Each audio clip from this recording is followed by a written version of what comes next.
আমরা যখনই বলি কাউকে ভাইটামিন বি কমপ্লেক্স খেতে, তখন আমি দেখি যে তারা ভাইটামিন বি কমপ্লেক্স মেগা নাম করে একটা আছে, যেটা অনেক ভাইটামিন থাকে, সেগুলো নিয়ে নেয়।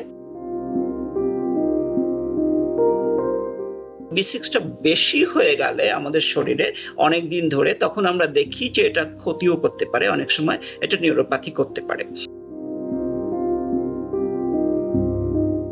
3 মাস পরে সাধারণত রিকমেন্ড করি এভরি আদার ডে, কারণ প্রত্যেকটা ভিটামিনে সাধারণত যা আমাদের দরকার তার প্রায় ডাবল থাকে।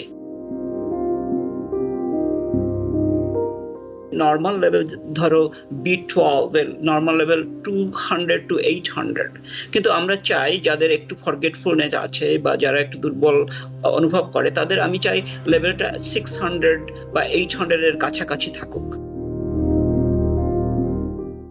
ভিটামিন বি ডেফিসিয়েন্সি যাদের হচ্ছে তাদের ক্ষেত্রে ভিটামিন বি কমপ্লেক্স অল্টারনেটিভ ডেতে খেতে আপনি সাজেস্ট করছেন, কিন্তু খুব কমনলি আমি দেখি যে আমাদের বাংলাদেশের প্রেক্ষাপটে আমি যদি বলি বা এখানেও আমি অনেক ডাক্তারকে দেখি যেটা কমনলি কিন্তু বলে যে everyday 1 tablet vitamin B complex everyday 1 tablet খাবার জন্য। তো আপনি বলছিলেন অল্টারনেটিভ ডেতে খাবার জন্য, তো সেটা সম্পর্কে একটু জানতে চাচ্ছিলাম যে অল্টারনেটিভ ডেতে খাবে নাকি এভরিডে খাবে, বা এভরিডে খেলে কোনো সমস্যা আছে কিনা, কেন আপনি অল্টারনেটিভ ডে বললেন? আমি সাধারণত বলি প্রথম 3 মাস প্রতিদিন একটা করে খেতে, কারণ আমরা যখনই বলি কাউকে ভাইটামিন বি কমপ্লেক্স খেতে, তখন আমি দেখি যে তারা ভাইটামিন বি কমপ্লেক্স মেগা নাম করে একটা আছে, যেটা অনেক ভাইটামিন থাকে, সেগুলো নিয়ে নেয় এবং প্রতিদিন খেতে চেষ্টা করে। কিন্তু আমি দেখেছি, অনেকবার আমি টেস্ট করে দেখেছি যে ভাইটামিন B6 ভাইটামিনটা তাদের লেভেলটা হাই হয়ে যায়। B6টা খুব ভালো, যদি আপনার শরীরে না থাকে তাহলে আপনার অনেক ধরনের ড্রাই স্কিন হতে পারে, নিউরোপ্যাথি হতে পারে, হাইপার সেন্সিটিভিটি টু পেইন হতে পারে, ফরগেটফুলনেস হতে পারে, কারণ B6টা খুব দরকার আমাদের শরীরের জন্য। কিন্তু B6টা বেশি হয়ে গেলে আমাদের শরীরে অনেক দিন ধরে, তখন আমরা দেখি যে এটা ক্ষতিও করতে পারে, অনেক সময় এটা নিউরোপ্যাথি করতে পারে। ক্ষতিটা খুব বেশি না, তবুও ক্ষতি করতে পারে। এই জন্য আমি 3 মাস পরে সাধারণত রিকমেন্ড করি এভরি আদার ডে, কারণ প্রত্যেকটা ভিটামিনে সাধারণত যা আমাদের দরকার তার প্রায় ডাবল থাকে, প্রতিদিন যেটা দরকার তার চেয়ে একটু বেশি থাকে। এই জন্য আমি সাধারণত এভরি আদার ডে রিকমেন্ড করি আফটার কিছুদিন পরে। প্রথম দিকে আমি চাই যে তাদের লেভেলটা হাই থাকুক। আমি এটাও চাই যে আসলে নর্মাল লেভেল ধরো B12 নর্মাল লেভেল 200 to 800, কিন্তু আমরা চাই যাদের একটু ফরগেটফুলনেস আছে বা যারা একটু দুর্বল অনুভব করে, তাদের আমি চাই লেভেলটা 600 বা 800 এর কাছাকাছি থাকুক। এই জন্য প্রথমে রিপ্লেস করে তারপরে আমরা একটু কমিয়ে দেই, যাতে করে লেভেলটা মেনটেন করা যায় এবং কোনো ক্ষতি না হয়। আমরা সাধারণত দেখি যে কোনো কিছু রেকমেন্ড করলে আমরা একটু ওভারডু করতে চাই, এই জন্য আমরা এটাকে কন্ট্রোল করার জন্য, যাতে ওভারডোজ না হয়ে যায়, আমরা এটা বলি। যেমন ভাইটামিন ডির ক্ষেত্রে আমি অনেক সময় দেখেছি যে আমরা বললাম যে 2000 ইউনিট ইন্টারন্যাশনাল ইউনিট ডি নিতে হবে আপনার প্রতিদিন, কিন্তু পেশেন্ট যারা আছে তারা 5000 দুবার করে নিচ্ছে, তখন আমি দেখি তাদের লেভেলটা হাই হয়ে যাচ্ছে, তখন আবার অন্য ধরনের তাদের মাসেল ক্রাম্প হচ্ছে, এটা হচ্ছে সেটা হচ্ছে। এই জন্য আমরা খুব স্ট্রিক্টলি বলি যে আপনাকে 2000 ইউনিট নিতে হবে, 2000 নিতে হবে, বা সব যাদের খুব ডেফিসিট রয়েছে তাদের আমরা 50,000 ইউনিট পার উইক এভাবে দিয়ে থাকি। এই জন্যই আমরা এই কথাটা বলি। ধন্যবাদ। সেটা আপনি বললেন ভিটামিন ডি এর ক্ষেত্রে, লাস্টে আপনি যে ডোজটা বললেন 2000 এবং 50,000।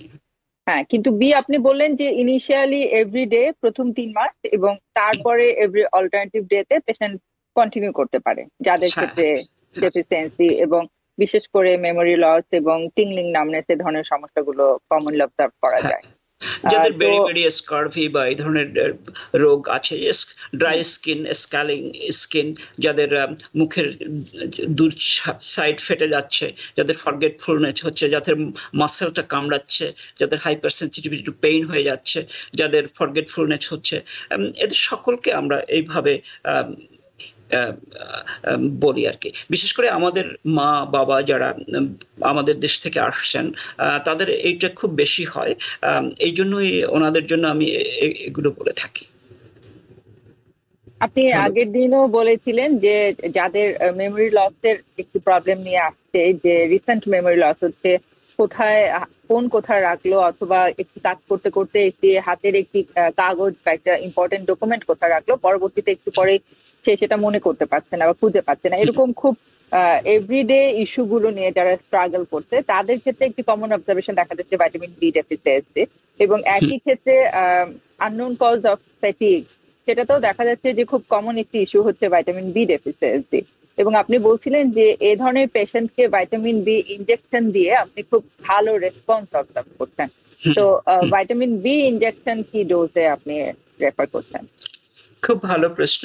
যাদের এই ধরনের সমস্যা রয়েছে, যারা আমরা বলি মাইল্ড কগনিটিভ ইম্পেয়ারমেন্ট, এমসিআই যাদের হয়েছে বা এই ধরনের ভুলে যাচ্ছেন, তাদের জন্য আমরা যে ইনজেকশনগুলো দিয়ে থাকি সেটা হলো B12 ইনজেকশন আমরা দেই।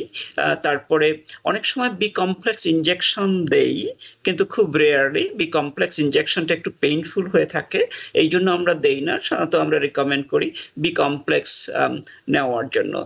তাদের আমরা এখন যেটা দেই সেটা আমরা অনেক সময় আমরা প্রোবায়োটিক্সটাও একটু দেই, কারণ এখন দেখছি যে প্রোবায়োটিক্সটা বেশ উপকার করে এমসিআইটাকে, রিয়াল ডিমেনশিয়া হতে প্রিভেন্ট করে অনেক সময়। বেশ আমরা 30% বেনিফিট দেখতে পাচ্ছি, এই জন্য আমরা এটাও দেই। তারপরে অন্য ভাইটামিনগুলোর লেভেল আমরা চেক করি, যেমন ভাইটামিন ডি। যে ভাইটামিন ডি ডেফিসিয়েন্সি হলে অনেক সময় ফরগেটফুলনেস হতে পারে, সেজন্য আমরা ভাইটামিন ডিটা দেই। আরেকটা ভাইটামিন আছে ভাইটামিন কে, এটাও আমরা অনেক সময় দেই। ভাইটামিন কেটা আমাদের সার্কুলেটরি প্রসেসটাকে সতেজ রাখে। যদি আমরা মনে করি যে কারোর মাইল্ড স্ট্রোক হতে পারে, যা আমরা বলি small vessel disease, subcortical small vessel disease, যাদের আমরা দেখি এমআরআই করে আমরা যদি দেখি যে তাদের ছোট্ট ছোট্ট অনেক স্ট্রোক হয়েছে বা স্মল ভ্যাসেল ডিজিজ হয়েছে, তাদের জন্য আমরা একটা বেবি অ্যাসপিরিন প্রেসক্রাইব করি। এইভাবে বিভিন্ন ভাবে আমরা প্রিভেন্ট করার চেষ্টা করি। এখন তো আমরা জেনেটিক টেস্ট করি, জেনেটিক টেস্ট করে দেখি তাদের জেনেটিক মার্কআপটা কেমন, তাদের ফ্যামিলি হিস্টোরিটাকে আমরা স্টাডি করি। যাদের ফ্যামিলি হিস্টোরি রয়েছে, যাদের ফ্যামিলি হিস্টোরিতে রয়েছে যে ডিমেনশিয়া রয়েছে, ফার্স্ট ডিগ্রি রিলেটিভ আর সেকেন্ড ডিগ্রি রিলেটিভ যারা, যেমন বাবা মায়ের যদি থাকে, ভাইয়ের যদি থাকে, বোনের যদি থাকে, তখন আমরা ধরে নেই তার সম্ভাবনাটা একটু বেশি থাকে। তখন আমরা অনেক সময় জেনেটিক টেস্টিং করি এবং সেইভাবে আমরা প্রিভেন্ট করার চেষ্টা করি। কারণ আমরা তো জানি যে যদি ফার্স্ট ডিগ্রি রিলেটিভের এই ধরনের রোগ থাকে এবং যিনি আসছেন আমাদের কাছে তারও এই সমস্যাগুলো হচ্ছে, একটু একটু ফরগেটফুলনেস হচ্ছে, তবে তার সম্ভাবনা এই ডিজিজটা হওয়ার 90%। যদি তার জেনেটিক মার্কআপ এপোলাইপোপ্রোটিন E4 থাকে যদি কারোর, এবং এটা 2 অ্যালেল যদি থাকে, তাহলে তাদের সম্ভাবনা থাকে প্রায় 96%। এই জন্য আমরা তাদের ব্যাপারে খুব সচেতন হয়ে যাই এবং বিভিন্ন ধরনের ভাইটামিন, বিভিন্ন ধরনের ট্রিটমেন্ট আমরা দিতে চেষ্টা করি। ধন্যবাদ। নিউ ইয়র্ক থেকে সম্প্রচারিত TVN 24 টেলিভিশন, বিশ্বজুড়ে বাঙালির কণ্ঠস্বর।